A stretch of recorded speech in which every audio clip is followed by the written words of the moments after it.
رب اشرح لي صدري ويسر لي امري واحلل عقدة من لساني يفقهوا قولي. اللهم ربنا الهمنا رشدنا واعذنا من شرور انفسنا. اللهم ارحمنا بالقرآن العظيم. اللهم اجعله لنا اماما ونورا وهدى ورحمة. اللهم ذكرنا منه ما نسينا وعلمنا منه ما جهلنا وارزقنا تلاوته آناء الليل وآناء النهار واجعله لنا حجة يا رب العالمين آمين. غفور رحيم.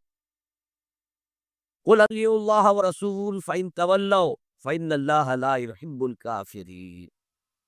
وقال عز وجل كما ورد في سورة التوبة: قل إن كان آباؤكم وأبناؤكم وإخوانكم وأزواجكم وعشيرتكم وأموال اقترفتموها وتجارة تخشون كسادها ومساكن ترضونها أحب إليكم من الله ورسوله وجهاد في سبيله فتربصوا حتى يأتي الله بأمره والله لا يهدي القوم الفاسقين. صدق الله العظيم. وقال النبي صلى الله عليه وسلم: لا يؤمن أحدكم حتى يكون هواه طبعا لما جئت به. وقال صلى الله عليه وسلم: لا يؤمن أحدكم حتى أكون أحب إليه من والده وولده والناس أجمعين، أو كما قال صلى الله عليه وسلم. رب اشرح لي صدري ويسر لي أمري واحلل عقدة من لساني يفقهوا قولي. اللهم ربنا الهمنا رشدنا واعذنا من شرور أنفسنا.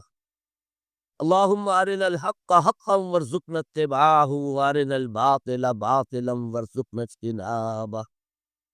اللهم ربنا نور قلوبنا بالإيمان واشرح صدورنا للإسلام ووفقنا لما تحب وترضى. اللهم ارزقنا حبك وحب حبيبك وحب من يحبك. آمین یا رب العالمین. معزز حاضرین اور محترم خواتین، السلام علیکم ورحمۃ اللہ وبرکاتہ. میری آج کی گفتگو کا موضوع ہے حب رسول کے تقاضا. ظاہر بات ہے کہ کوئی مسلمان ایسا نہیں ہوگا کہ وہ مدعی نہ ہو کہ اسے حضور سے انتہائی محبت، بلکہ جو اقوام ہے مسلمان، وہ چاہے بے عمل ہوں لیکن ان میں جو حمیت اور غیرت رسول کے لیے ہے صلی اللہ علیہ وسلم، کہ ان کی حرمت پر کس بھرنے کے لیے تیار رہتے، وہ اس سے میں سمجھتا ہوں کہ کوئی شخص کی محروم نہیں. لیکن اس حب رسول کے تقاضے کیا ہیں، ان کو سمجھنے کی ضرورت ہے. کہیں ایسا نہ ہو کہ ہم تو اپنے تئیں یہ سمجھتے رہے کہ ہم بہت عاشق رسول ہیں، محب رسول ہیں، لیکن آخرت میں جا کر قیامت کے دن ہم پر راز کھلے کہ نہیں، اللہ کو تو یہ شے قبول نہیں، تمہارا دعویٰ رد. اس ضمن میں سب سے پہلے آپ کے سامنے ایک فارمولہ رکھنا چاہتا ہوں. دیکھیے، اسلام کا تقاضا کیا ہے؟ اللہ کی اطاعت کرو اور اللہ کے رسول کی، یہ بنیاد ہے. حاکم مطلق اللہ ہے، شارع حقیقی اللہ ہے، اور اس کے نمائندے کی حیثیت اس کے رسول کو حاصل ہے صلی اللہ علیہ وسلم. اطیعوا اللہ و اطیعوا الرسول.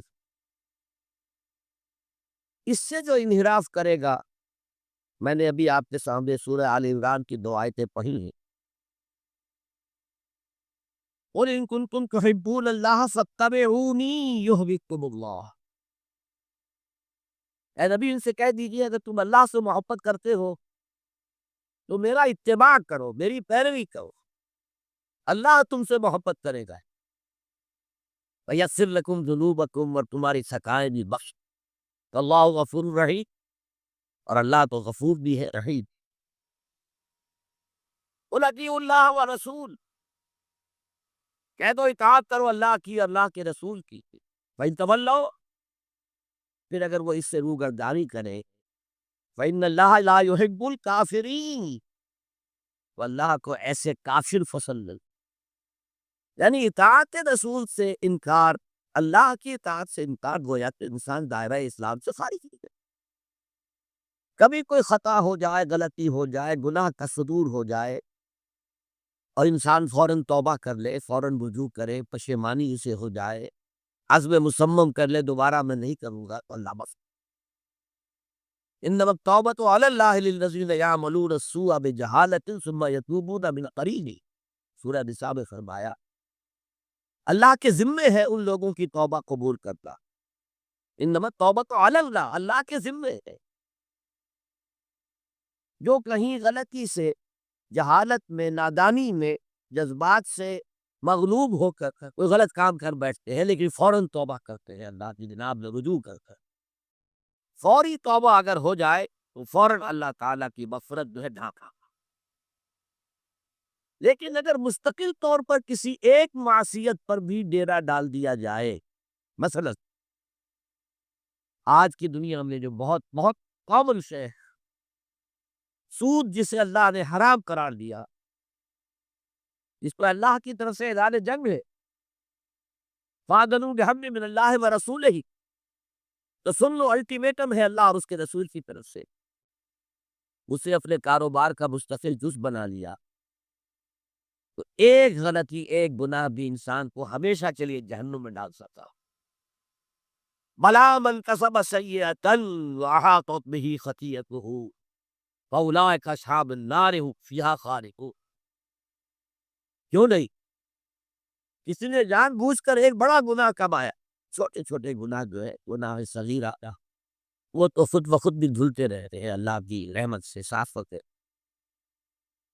لیکن کسی نے کبیرہ گناہ کمایا، جان بوجھ کر کیا، اور پھر اس پر ڈیرے ڈال دیے، اور وہ گناہ اس کے در گھیرا کر بیٹھا، احاطت بہ خطیئتہ، فاولئک اصحاب النار هم فیہا خالدون، تو وہ ہے جہنمی اور اس میں ہمیشہ سے۔ تو اطاعت اللہ کی، اطاعت رسول کی، یہ تو اسلام کا بنیادی مطالبہ ہے۔ اگر یہ بھی نہیں ہے تو میں کچھ نہیں، اگر یہ نہیں تو بابا پھر سب کہانیاں۔ اب تو اس سے قدم اوپر ہو، اطاعت کے ساتھ محبت۔ جب اللہ کی اطاعت کے ساتھ اللہ کی محبت جمع ہو جائے گی تو اس کا نام ہے عبادت۔ امام ابن تیمیہ رحمۃ اللہ علیہ کے جو شاگرد رشید ہے، حافظ ابن قیم رحمۃ اللہ علیہ ہے، انہوں نے عبادت کی ڈیفینیشن سے ہے، عبادت کیا ہے؟ العبادت تجمع اصلین، دو بنیادی چیزوں کو جمع کرنے سے عبادت وجود میں آتی، غایت الحب وغایت الذل والخضوع، حد درجے کی اللہ کی محبت، اور حد درجے میں اللہ کے سامنے گویا کہ پست ہو جانا، جھک جانا، بچ جانا، انتہائی اطاعت، انتہائی محبت۔ انتہائی میں کیوں کہہ رہا؟ سورہ بقرہ کے 20ویں رکوع کی پہلی آیت، الذین آمنوا اشد حبا للہ، اور جو لوگ صاحب ایمان ہوتے ہیں وہ شدید ترین ہوتے ہیں اللہ کی محبت۔ بعد میں یہ تو مثبت انداز ہے، منفی انداز میں جو آیت آئی ہے وہ بہت سخت والی ہے، وہ میں بعد میں آپ کو سناؤں گا، تلاوت میں نے کی ہے۔ یہ فارمولہ یہ ہے، اللہ کی اطاعت جمع شدید محبت برابر ہے عبادت، اور یہ عبادت جو ہے ہمارا مقصد تخلیق قرار دیا گیا۔ سورہ زاریات کی یہ آیت آپ میں سے حضرات کے علم میں ہوگی، وَمَا خَلَقْتُ الْجِنَّ وَالْإِنسَ إِلَّا لِيَعْبُدُونِ، میں نے جنوں اور انسانوں کو نہیں پیدا کیا مگر صرف اپنی عبادت، یہ ہمارا مقصد تخلیق۔ اس میں سے اطاعت والے حصے کا یہ صحیح ترجمانی کی شیخ سعدی رحمۃ اللہ علیہ نے، زندگی آمد برائے بندگی، زندگی تو آئی ہے اطاعت کے لیے، بندگی کے لیے، غلامی کے لیے، عبدیت کے لیے۔ زندگی آمد برائے بندگی، زندگی بے بندگی شرمندگی، اگر اللہ کی بندگی ہی نہیں ہے تو سراسر شرمندگی رہی ہے، اور کس پہ؟ تو اللہ تعالیٰ کی عبادت جس کے لیے ہمیں پیدا کیا گیا، اسی کی دعوت تمام رسولوں نے دی، یا قوم اعبدوا اللہ ما لکم من الہ غیرہ، اے میری قوم کے لوگوں، اللہ کی عبادت کرو، تمہارا کوئی معبود اس کے سوا نہیں۔ حضرت نوح کی دعوت بھی یہی تھی، حضرت ہود کی بھی یہی تھی، حضرت صالح کی بھی یہی تھی، حضرت شعیب کی بھی یہی تھی۔ بس فرق کیا ہے کہ پہلے رسول آتے تھے اپنی اپنی قوموں کی طرف صرف، لہذا آپ کو ان رسولوں کے ضمن میں ملے گا یا قوم اعبدوا اللہ ما لکم من الہ غیرہ، اے میری قوم کے لوگوں، اللہ کی عبادت کرو، اللہ کی بندگی کرو، اللہ کی پرستش کرو، اسی کو اپنا محبوب اصلی بناؤ اور اس کے ہر حکم کی اطاعت کرو۔ یا قوم اعبدوا اللہ ما لکم من الہ غیرہ، نبی اکرم صلی اللہ علیہ وسلم پر آ کر، کیونکہ آپ کی بعثت ہے پوری نوع انسانی کے لیے، تو اب یا قوم کا لفظ نہیں رہا، یا ایھا الناس، اے لوگو، اے بنی نوع انسان، یا ایھا الناس اعبدوا ربکم الذی خلقکم والذین من قبلکم لعلکم تتقون، اے لوگو عبادت کرو، بندگی کرو، پرستش کرو اپنے اس رب کی جس نے تمہیں بھی پیدا کیا اور جو تم سے پہلے سے ان کو بھی پیدا کیا تاکہ تم بچ سکو۔ یہ کیوں کہا دوہرا کر تم سے پہلوں کو بھی پیدا کیا؟ اس لیے کہ اکثر و بیشتر گمراہ لوگ مشرکین کیا کہتے تھے اپنے رسولوں سے کہ ہم تو بس جی اپنے آباء و اجداد کے راستے پر چلیں گے، ما وجدنا علیہ آباءنا، جس طریقے پر، جس طرز عمل پر ہم نے اپنے آباء و اجداد کو پایا ہے، ہم نے اسی پر چلتا۔ تو واضح کر دیا تم بھی مخلوق ہو، وہ بھی مخلوق تھے، تم بھی انسان رہو، وہ بھی انسان تھے، تم سے بھی غلطی ہو سکتی ہے، ان سے بھی ہو سکتے، لہذا یہ اصول نہیں ہے کہ جو بھی آباء و اجداد کی ریتیں ہیں، رسمیں ہیں، طریقے ہیں اور جو ان کے عقیدے ہیں انہی کو آپ لے کر چلے، بلکہ آپ کو تلاش کریں صحیح عقیدہ کیا ہے، صحیح زندگی گزارنے کا طریقہ کیا ہے، اس کو اختیار کیا۔ یا ایھا الناس اعبدوا ربکم الذی خلقکم والذین من قبلکم لعلکم تتقون، تاکہ تم بچ جاؤ جہنم کی آگ سے۔ یہ جو میں نے بتایا کہ اطاعت کلی، ہم دن، ہم وقت، ہم وجوہ، جزوی اطاعت نہیں، بس یہ ذرا نوٹ آف کاشن ہے۔ اگر ہم اللہ کا ایک حکم مانیں گے، ایک نہیں مانیں گے، یہ جزوی اطاعت ہے، یہ اللہ کو قبول نہیں۔ اللہ کی طرف سے تو یوں سمجھیے کہ پیکج ڈیل ہے، ٹیک اٹ اور لیو اٹ، لینا ہے کو پورا لو ورنہ دفعہ، اللہ کو تمہاری ضرورت نہیں ہے، تمہیں اللہ کی ضرورت ہے۔ یا ایھا الذین آمنوا ادخلوا فی السلم کافہ، اے ایمان والو اسلام میں داخل ہونا تو پورا کے لیے، ادھورے نہیں ہے۔ اور سورہ بقرہ کی آیت نمبر 85 سے حضرت جو وعید آئی ہے، افتؤمنون ببعض الکتاب وتکفرون ببعض، کیا تم ہماری کتاب، ہماری شریعت کے کچھ حصے کو مانتے ہو اور کچھ کو رد کرتے ہو؟ فما جزاء من یفعل ذلک منکم، تو جو کوئی بھی تم میں سے یہ روش اختیار کریں گے ان کی کوئی سزا اس کے سوا نہیں ہے، کان کھول کر سنیے، ان کی کوئی سزا اس کے سوا نہیں ہے کہ دنیا میں ذلیل و خوار کر دیے جائے اور قیامت کے دن یردون الی اشد العذاب، شدید ترین عذاب میں جھونک دیے جائیں۔ وما اللہ بغافل عما تعملون، اللہ غافل نہیں ہے، بے خبر نہیں ہے، لاعلم نہیں ہے اس سے کہ جو تم کر رہے، تم اپنی داڑھیوں کے طول سے اللہ کو دھوکہ نہیں دے سکتے، تم اپنے پائجاموں کو ٹخنوں سے اوپر رکھ سے اللہ کو دھوکہ نہیں دے سکتے کہ تم بہت محترم رسول ہو، تم اپنے عمروں اور حجوں سے اللہ کو دھوکہ نہیں دے سکتے، اللہ کو معلوم ہے کہ حرام کی کمائی سے حج کیا گیا، حرام کی کمائی سے عمرہ کیا گیا، تو یہ جو جزوی اطاعت تھی، کوئی اطاعت اللہ کو قبول نہیں۔ آدمی سوچتا ہے کہ چلیے میں نے یہ کام اچھے کیے، یہ برے کیے، مجھے اچھے کاموں کا کچھ کریڈٹ بھی تو ملنا چاہیے نا، لیکن نہیں، اللہ کہتا ہے جزوی اطاعت منہ پر دے ماری جائے، اور جو دنیا کی سزا ہے وہ تو ہم اپنی آنکھوں سے دیکھ رہے ہیں، 130، 140 یا 150 کروڑ مسلمان دنیا میں، ذرا اندازہ کی، لیکن ہماری رائے کی کوئی اہمیت ہے؟ بین الاقوامی معاملات میں کوئی ہم سے مشورہ دیتا ہے کہ آپ کا کیا خیال ہے؟ کس نمی پرست کے بھیا کیستی،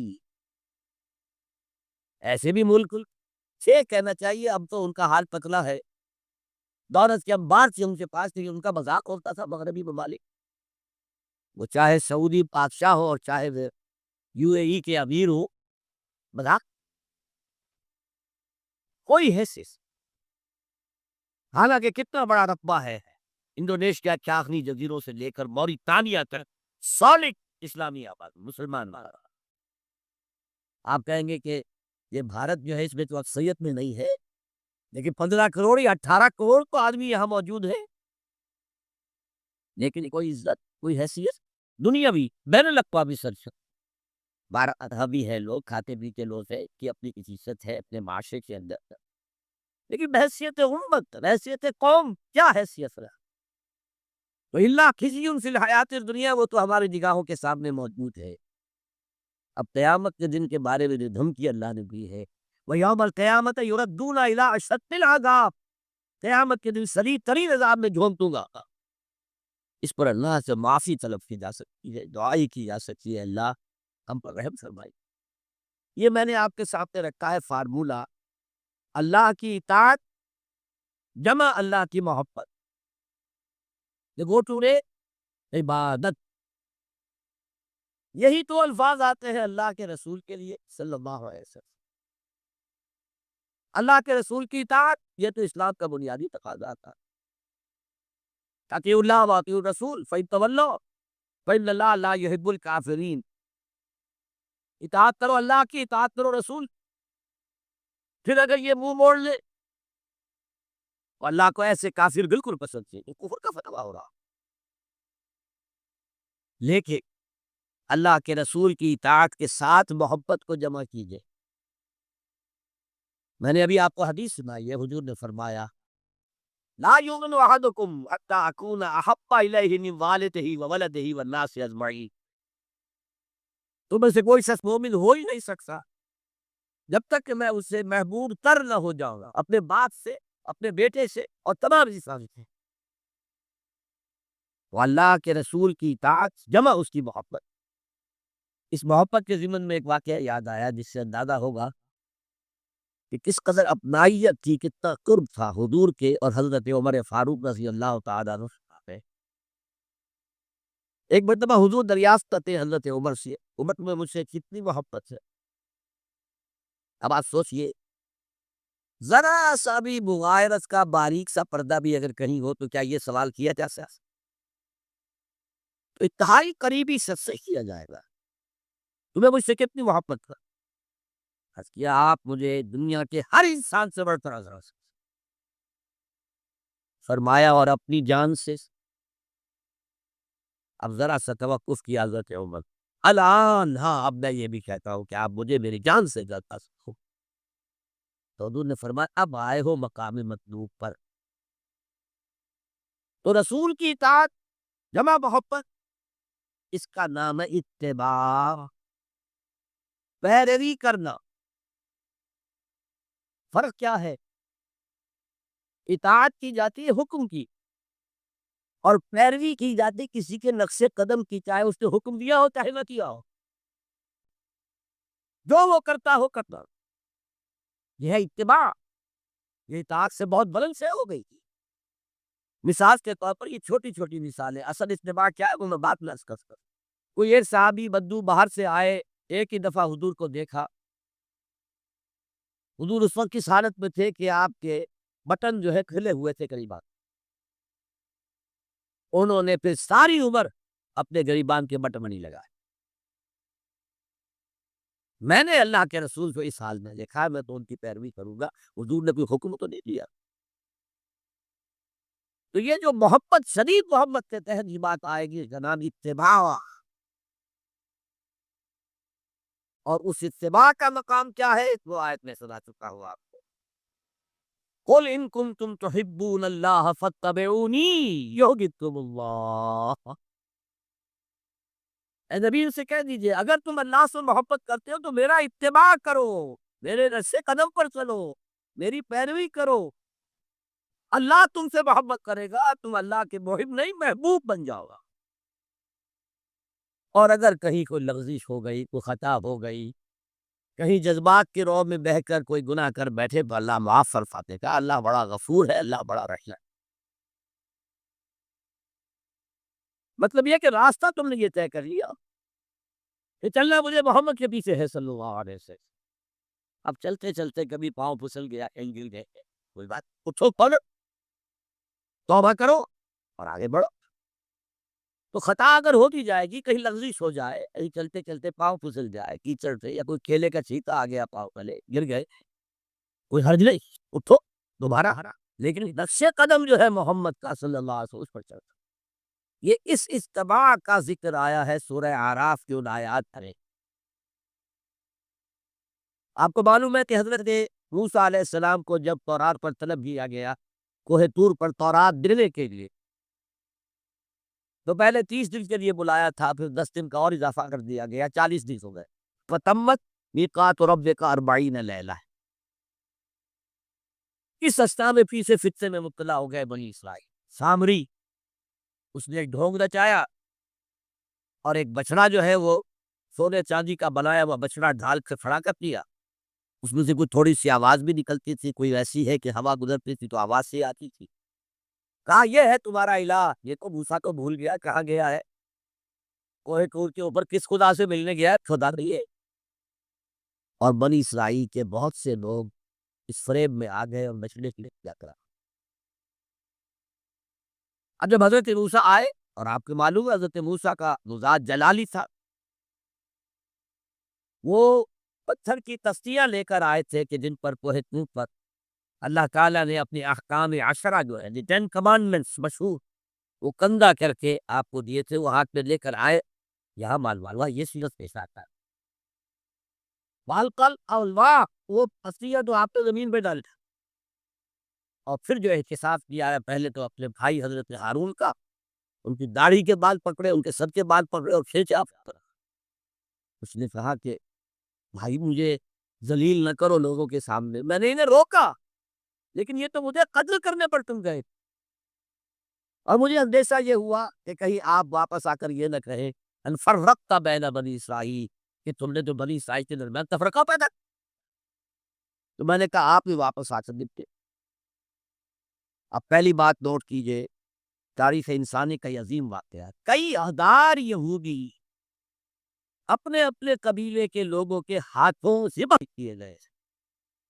اللہ تعالیٰ نے حکم دیا اور حضرت موسیٰ نے حکم دیا، اللہ کا حکم موسیٰ نے پہنچایا۔ یہ 12 قبیلے ہیں، ہر قبیلے کے جن لوگوں نے یہ حرکت کی ہے ان کو اسی قبیلے کے لوگ اپنے ہاتھ سے ذبح کریں۔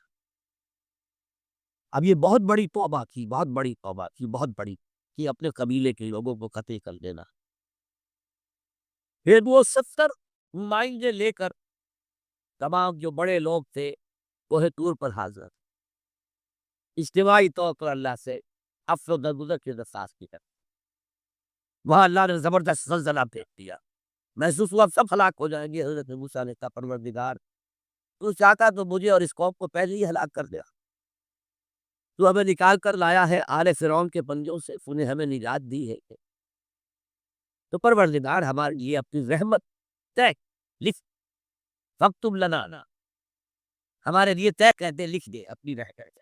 اس پر فرمایا اللہ، دیکھو موسیٰ، میری ایک رحمت تو عام ہے، وسعت کل شیء، رحمتی وسعت کل، ہر شے کے ساتھ، اور ایک میری خاص رحمت ہے، وہ میں لکھ دوں گا، طے کر کے رکھ دوں گا، للذین یتبعون الرسول النبی الامی، ان لوگوں کے لیے جو میرے رسول نبی امی پر ایمان لائیں گے، ان کا اتباع کریں گے۔ یہاں بھی لفظ اتباع آیا، اور اس میں پھر حضور صلی اللہ علیہ وسلم کی کچھ شان بیان ہوئی ہے، بات لمبی ہو جائے گی۔ اور پھر فرمایا، یہ گویا کہ اتباع کی تفسیر آ رہی ہے۔ اتباع کا مطلب کیا ہے؟ فالذین آمنوا بہ وعزروہ ونصروہ واتبعوا النور الذی انزل معہ اولئک ھم المفلحون۔ تو جو لوگ ان پر ایمان لائیں گے اور جو ان کی تعظیم کریں گے اور جو ان کی نصرت کریں گے، مدد کریں گے، اور جو اس نور کی پیروی کریں گے جو ان کے ساتھ نازل کیا جائے گا، تو وہی ہوں گے مفلحون، وہ ہوں گے کامیاب ہونے والے، فلاح یافتہ لوگ وہ ہوں گے جو یہ 4 رشتے ہمارے اس رسول نبی امی کے ساتھ تخری کے ساتھ تائید۔ یہ 4 رشتے کیا؟ اتباع رسول کا تقاضا اول تو ان 4 الفاظ کے حوالے سے سمجھیے، پھر ذرا ایک دوسرے انداز میں بھی بیان کرو۔ والذین آمنوا بہ، پہلا قسم ایمان، لیکن ایمان کے سمجھ لیجیے اچھی طرح 2 درجے ہیں۔ آپ میں سے بہت سے حضرات کو مجھے توقع ہے ایمان مجمل، ایمان مفصل یاد ہے۔ ایمان مجمل کیا؟ آمنت باللہ کما ہوا باسمائہ و صفاتہ و قبلت جمیع احکامہ اقرار باللسان و تصدیق بالقلب۔ پہلا درجہ ہے اقرار باللسان، اشہد ان لا الہ الا اللہ و اشہد ان محمد رسول اللہ۔ کوئی ہو، ہندو ہو، سکھ ہو، پارسی ہو، عیسائی ہے، یہودی ہو، یہ کلمہ پڑھے اور وہ مسلمان ہو۔ اقرار باللسان پر ہمارا دنیا میں مسلمان سمجھا جانا موقوف، لیکن اصل ایمان یہ نہیں ہے۔ اصل ایمان ہے تصدیق بالقلب، دل میں یقین۔ جب تک دل کا یقین نہ ہو ایمان نہیں ہے۔ منافقین جو تھے مدینے کے، نمازوں بھی پڑھتے تھے، حضور کی اقتداء میں پڑھتے تھے، اور جو رئیس المنافقین تھا عبداللہ ابن ابی ابن سلول، وہ تو پہلے صف سے ہوتا تھا، اور جب حضور خطبہ دیتے تھے جمعے کا تو پہلے خود کھڑا ہوتا تھا اپنی اہمیت ظاہر کرنے کے لیے۔ دیکھو لوگو، یہ اللہ کے رسول ہیں، ان کی بات پوری توجہ سے سنو۔ یہ صرف اپنی چودراہٹ کے اظہار کے لیے کہ میں بڑی شے ہوں، اس لیے کہ وہ خزرج کا بڑا سردار تھا۔ اوس اور خزرج کے 2 عرب قبیلے تھے مدینے میں، جن میں سے کہ خزرج کا قبیلہ بڑا تھا، اوس کا چھوٹا، اور خزرج کا سردار یہ عبداللہ ابن ابی تھے، اور اس کے بارے میں یہ طے ہو چکا تھا کہ اسے ہم اپنا بادشاہ بنا لیں گے۔ چنانچہ سونے کا تاج تیار ہو چکا تھا، ابھی تاج پوشی صرف باقی تھی کہ حضور تشریف لے آئے ہجرت فرما کر، بے تاج بادشاہ آ گیا صلی اللہ علیہ وسلم۔ لہذا اس کے سارے صاحب جو ہیں وہ منتشر ہو گئے، لہذا پہلے دن سے پکا منافق ایمان لایا، لیکن وہ بھی ذرا دیر سے لایا، غزوہ بدر کے بعد آیا۔ پہلے اس نے سوچا تھا ابھی تیل دیکھو، تیل کی دھار دیکھو، وہ تیل کی دھار جو نظر آئی غزوہ بدر میں کہ 313 نے 1000 کو شکست، اور یہ نہتے تھے، تلواریں بھی سب کے پاس نہیں تھی، کچھ لوگوں کے پاس تلوار تھے، اور وہ 1000 کیل کانٹے سے لیس ہو کر مکے سے آئے۔ 70 بڑے بڑے سردار ان کے مارے گئے، اہم میدان میں چھید رہے، اور 70 جو ہے ان کے قیدی بن گئے تھے۔ تب اس نے کہا پھر ٹھیک ہے، اب تو ایمان لے آنا چاہیے، کیونکہ یہ تو معلوم ہے بڑی طاقت ہے۔ بہرحال سب سے پہلے میں کہہ رہا تھا کہ ایمان، لیکن ایمان دل۔ قرآن مجید نے کیا کہا ان منافقین کے بارے میں؟ اذا جاءک المنافقون قالوا نشهد انک لرسول اللہ، سورہ منافقون ہے یہ 28 پارے۔ اے نبی، جب آپ کے پاس منافق آتے ہیں وہ کہتے ہیں ہم گواہ ہیں، اب گواہی دیتے ہیں کہ آپ اللہ کے رسول ہو، اور اس پر اللہ کا تبصرہ دیکھیے، واللہ یعلم انک لرسول، اور اللہ خوب جانتا ہے کہ آپ کے رسول ہیں اس پہ۔ اور میں ذرا ترجمہ کیا کرتا ہوں، اللہ سے بڑھ کر کس کو معلوم ہے کہ آپ اللہ کے رسول ہیں؟ لیکن واللہ یشہد ان المنافقین لکاذبون، اللہ گواہی دیتا ہے یہ منافق جھوٹے۔ مسلمان تو وہ تھے، کلمہ گو تھے، حضور کی امامت میں نمازیں پڑھ رہے تھے،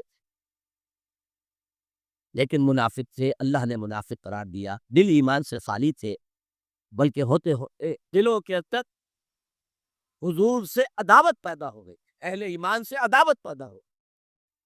اسی سورہ مبارکہ میں آگے چل کر آتا ہے ہم العدو فاحذرہم، اصل دشمن یہ ہے، یہ مارے آستین ہے۔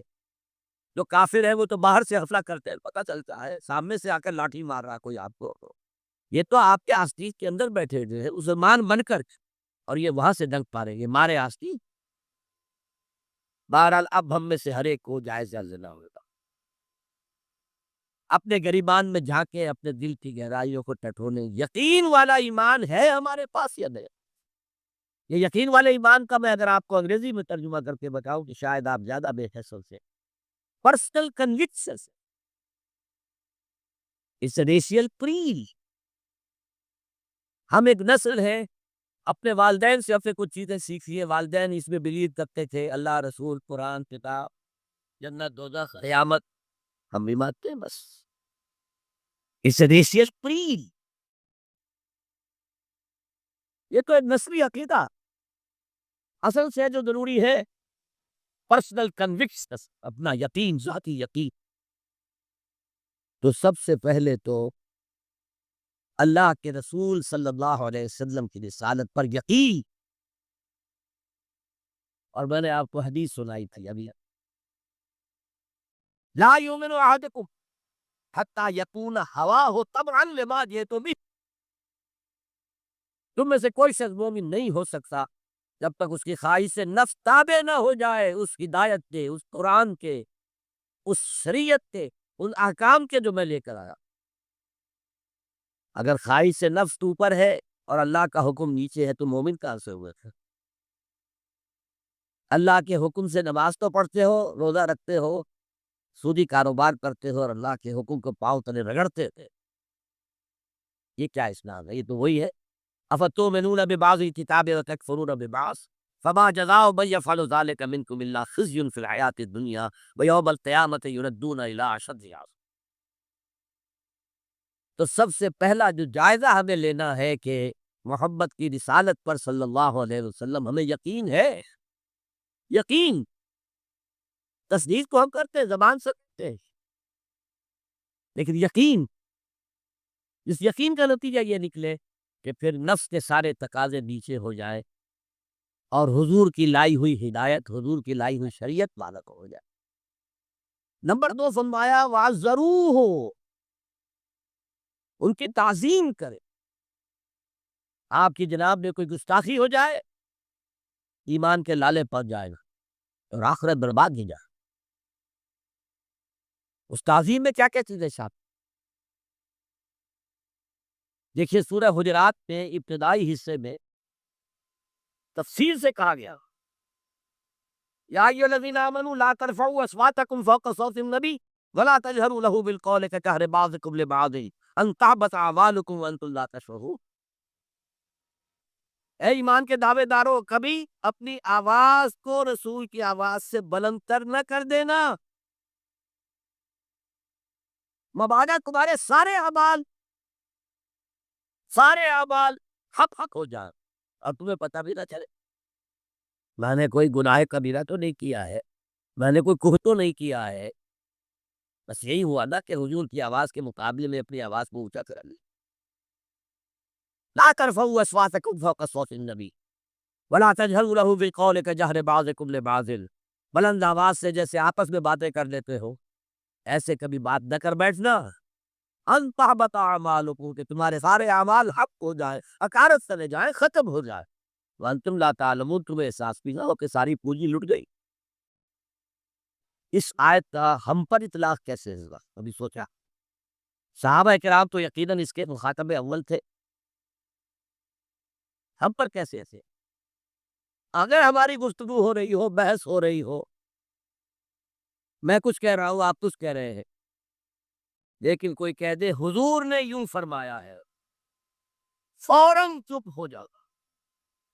اب اگر کہا نہیں ذرا خیال یہ، اب گویا کہ یہ حضور کی آواز سے آپ نے اپنی آواز مانگی، اپنا فکر، اپنا فلسفہ، اپنا فہم، اپنی سوچ، اپنی عقل. ہاں بعد میں تحقیق کر لو یہ جو کہا تھا کہ حضور نے فرمایا، فرمایا بھی ہے کہ نہیں ہے، حدیث صحیح ہے کہ نہیں ہے، مستند ہے کہ نہیں ہے. لیکن اس وقت آواز بند کر لینا لازم ہوگا کہ اس کے بعد اقول نہیں کہہ سکتا، میں یہ کہتا ہوں. اس کا تو مطلب یہ کہ آپ بد مقابل مت کر رسول اللہ. لا ترفعوا اصواتکم فوق صوت النبی ولا تجہروا له بالقول کجہر بعضکم لبعض ان تحبط اعمالکم وانتم لا تشعرون. صحابہ کے بارے میں آپ نے سنا ہوگا کہ حضور کی محفل میں ایسے بیٹھے ہوتے تھے ساکت و سامت، جیسے کہ ان کے سروں پر پرندے بیٹھے ہوئے ہیں اور انہیں اندیشہ ہے کہ ذرا سا بھی ہلیں گے تو پرندہ اڑ جائے گا. اس قدر ادب. حضور صحابہ سے سوال کرتے تھے اور یہ آپ کا طریقہ تھا تعلیم کا کہ پہلے سوال سامنے لایا جائے تاکہ ان کا ذہن کھلے، سوچے خود بھی. یہ تعلیم کا بہترین طریقہ. اس کے بعد ہوتا کیا تھا؟ جواب نہیں دیتے تھے، اللہ و رسول عالم، اللہ اور اس کا رسول بہتر جاتا ہے۔ پھر اگر دوبارہ آپ پوچھتے تھے تو جو بھی سمجھ میں آتا تھا کہتے ہیں۔ مجھے یاد آ رہی ہے ایک حدیث، اور اچھا ہے کہ وہ آپ سن لیں، اس لیے کہ عام شکایت یہ ہے کہ مذہبی لوگوں کو معاملات میں اچھے نہیں ہو۔ مسجدیں بنوائیں گے، مسجدوں میں قالین بچھوائیں گے، وہاں پر فانوس لگوائیں گے، سب کچھ کریں گے، مدرسوں کی خدمت کریں گے، علماء کی خدمت کریں گے، لیکن معاملات، تجارت، کاروبار، بین الانسانی تعلقات، عام شکایت ہے، اس کی وہ پرواہ نہیں، حقوق و لباد کا لحاظ کریں۔ تو حضور نے ایک مرتبہ پوچھا صحابہ سے، اتدرون من المفلس؟ تم جانتے ہو مفلس کون ہوتا تھا؟ صحابہ نے جواب دیا، المفلس عندنا من لا درہم لہ ولا دینار۔ حضور ہم اس شخص کو مفلس سمجھتے ہیں جس کے پاس درہم و دینار نہیں۔ ہم کہیں گے روپیہ پیسہ نہیں ہے، فرمایا نہیں، میری امت کا مفلس وہ ہوگا جو بہت سی نمازیں لے کر آئے گا، بہت سے روزے لے کر آئے گا، بہت سے حج لے کر آئے گا، بہت سے عمرے لے کر آئے گا، لیکن اس کے ساتھ ہی قد شتم ھذا، فلاں شخص کو گالی دی تھی، واکل مال ھذا، فلاں شخص کا مال کھا لیا تھا، فلاں شخص پر تہمت لگائی تھی۔ اب وہ سارے دعوے دار آ جائیں گے، اللہ اس نے میرے ساتھ یہ، ٹھیک ہے بھائی، اس کی نمازیں تم لے جاؤ، اور تو کچھ ہے نہیں، کوئی کرنسی تو ہے نہیں وہاں، نہ ڈالر ہے نہ یورو ہے، کچھ بھی نہیں، اعمال کی کرنسی ہے، دیکھی تم لے جاؤ۔ کوئی اور دعوے دار آیا، روزہ وہ لے گیا، اس کے پاس کچھ نہیں، دعوے دار اب بھی باقی ہے۔ اب ان کے گناہ تو اس کے حساب سے پڑھنے شروع ہو جائے گا، یہاں تک کہ دوسروں کے گناہوں کے بوجھ تلے دب کر وہ جہنم میں چوک رہے ہیں، یہ مفلس۔ تو یہ انداز کا حضور کا سمجھانے کا، پڑھانے کا فطری طریقے تعلیم۔ تو فالذین آمنوا بہ وعزروہ، وہ لوگ جو ایمان لائے ان پر اور جنہوں نے ان کی تعظیم کا حق ادا کیا، وَنَصَرُوهُ، یہ آئی ہے اب سخت بات، اور ان کی مدد کی۔ مدد کس کام میں؟ حضور اتنے غیور تھے کہ ذاتی کام میں کوئی مدد آپ کسی سے نہیں مانگ پاتے۔ سیرت کی کتابوں میں آتا ہے کہ اگر آپ سواری پر ہوتے تھے اور آپ کا کوڑا نیچے گر جاتا تھا تو کسی سے یہ نہیں کہتے تھے کہ اٹھا کر ذرا مجھے پکڑا دو، آپ سواری سے اترتے تھے، اپنا کوڑا خود۔ اور اس ضمن میں بھی سیرت النبی کا ایک واقعہ بھی یاد آ رہا ہے، وہ میں آپ کو سنا دوں۔ جب ہجرت مدینہ کی اجازت آ گئی تھی عام لوگوں کے لیے، عام مسلمانوں کے لیے، چلے جاؤ جاؤ سب جاؤ مدینے کے، لیکن رسول اپنی جگہ نہیں چھوڑ سکتا وداؤٹ ایکسپریس پرمیشن آف اللہ، تو حضور کے لیے ابھی اجازت نہیں آئی۔ جو یار غار تھے حضرت ابوبکر صدیق، وہ پوچھتے تھے حضور اجازت